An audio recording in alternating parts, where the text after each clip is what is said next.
오늘 본문은 창세기 22장 1절에서 24절입니다. 오늘의 키워드는 시험, 믿음, 시험의 목적입니다. 그 일 후에 하나님이 아브라함을 시험하시려고 그를 부르시되 아브라함아 하시니 그가 이르되 내가 여기 있나이다. 여호와께서 이르시되 내 아들 내 사랑하는 독자 이삭을 데리고 모리아 땅으로 가서 내가 내게 일러준 한 산 거기서 그를 번제로 드리라. 아브라함이 아침에 일찍 일어나 나귀의 안장을 지우고 두 종과 그의 아들 이삭을 데리고 번제에 쓸 나무를 쪼개어 가지고 떠나 하나님이 자기에게 일러주신 곳으로 가더니 제3일에 아브라함이 눈을 들어 그곳을 멀리 바라본지라. 이에 아브라함이 종들에게 이르되 너희는 나귀와 함께 여기서 기다리라. 내가 아이와 함께 저기 가서 예배하고 우리가 너희에게로 돌아오리라 하고 아브라함이 이에 번제나무를 가져다가 그의 아들 이삭에게 지우고 자기는 불과 칼을 손에 들고 두 사람이 동행하더니 이삭이 그 아버지 아브라함에게 말하여 이르되 내 아버지여 하니 그가 이르되 내 아들아 내가 여기 있노라. 이삭이 이르되 불과 나무는 있거니와 번제할 어린 양은 어디 있나이까. 아브라함이 이르되 내 아들아 번제할 어린 양은 하나님이 자기를 위하여 친히 준비하시리라 하고 두 사람이 함께 나아가서 하나님이 그에게 일러주신 곳에 이른지라.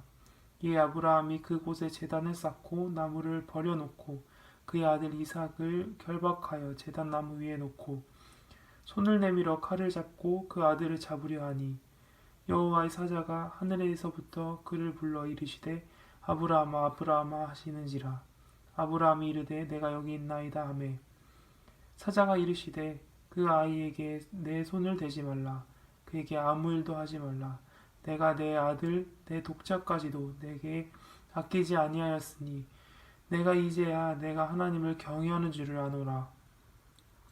아브라함이 눈을 들어 살펴본즉 한 순양이 뒤에 있는데 뿔이 수풀에 걸려 있는지라. 아브라함이 가서 그 순양을 가져다가 아들을 대신하여 번제로 드렸더라. 아브라함이 그 땅 이름을 여호와 이레라 하였으므로 오늘까지 사람들이 이르기를 여호와의 산에서 준비되리라 하더라. 여호와의 사자가 하늘에서부터 두 번째 아브라함을 불러 이르시되 여호와께서 이르시기를 내가 나를 가리켜 맹세하노니 내가 이같이 행하여 내 아들 내 독자도 아끼지 아니하였은즉 내가 내게 큰 복을 주고 내 씨가 크게 번성하여 하늘의 별과 같고 바닷가의 모래와 같게 하리니 내 씨가 그 대적의 성문을 차지하리라.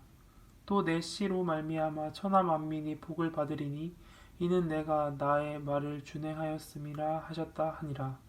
이에 아브라함이 그의 종들에게로 돌아와서 함께 떠나 브엘세바에 이르러 거기 거주하였더라.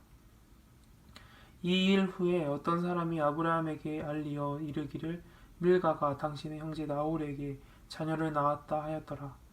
그의 맏아들은 우스요 우스의 형제는 부스와 아람의 아버지 그무엘과 게셋과 하소와 빌다스와 이드랍과 부두엘이라.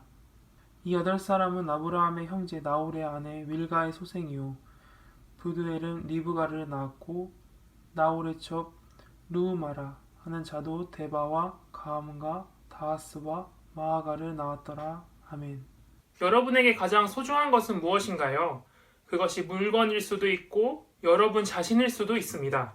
오늘 본문을 통해 우리에게 가장 소중한 것이 무엇인지를 살펴보도록 하겠습니다.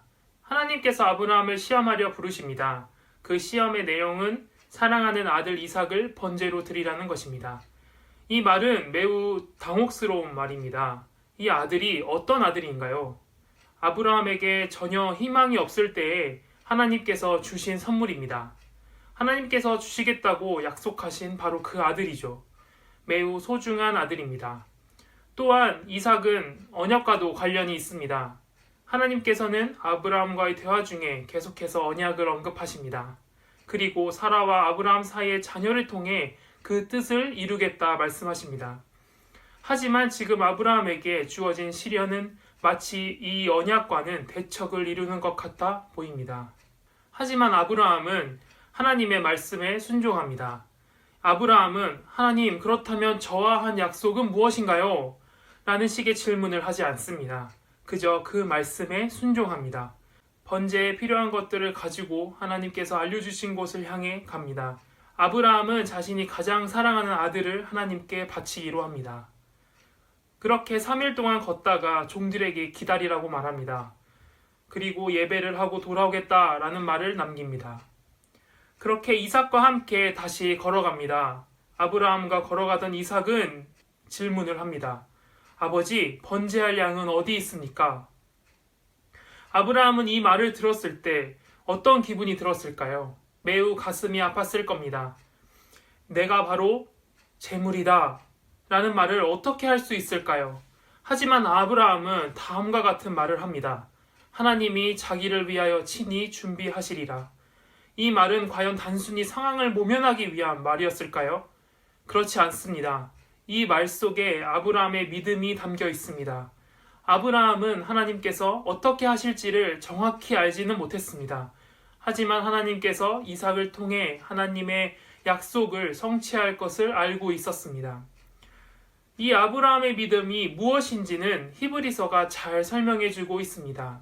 히브리서 11장 17에서 19절은 이 사건을 언급하고 있습니다.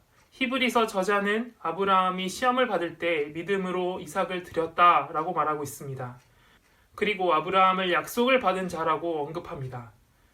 아브라함은 하나님과 맺은 언약을 잘 기억하고 있었습니다. 또한 그것을 지키실 능력을 하나님께서 가지고 계신 것도 알았습니다. 아브라함은 하나님을 신뢰하고 있었습니다. 그 믿음은 아브라함에게 다음과 같은 생각을 하도록 만들었습니다. 그가 하나님이 능히 이삭을 죽은 자 가운데서 다시 살리실 줄로 생각한지라. 아브라함은 하나님께서 이삭에게서 나는 자라야 내 씨라 부를 것이라 하는 말을 기억하고 있었습니다.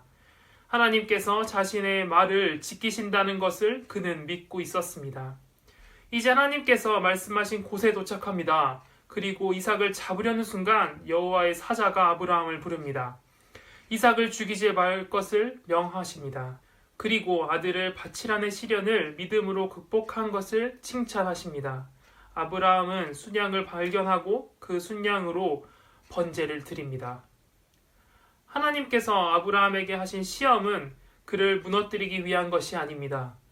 이 시련의 목적은 아브라함의 마음을 어디에 두고 있는지를 보기 위함입니다. 아브라함은 이 시련에서 하나님의 약속을 믿습니다. 그리고 누구보다 하나님을 경외하는 모습을 보여줍니다. 우리에게도 이런 시련이 올 때가 있습니다. 우리가 소중히 여기는 것이 우상이 될 때가 있습니다. 돈이나 가족이 그 우상이 될 수 있습니다. 이뿐만이 아니라 우리 자신이 우상이 될 수도 있습니다. 합리적인 생각, 내가 진리라고 믿어온 것들이 우상이 될 수 있습니다. 이러한 많은 우상들이 우리의 믿음에 방해가 될 수 있습니다. 그렇다면 하나님의 자녀의 바른 모습은 무엇인가요?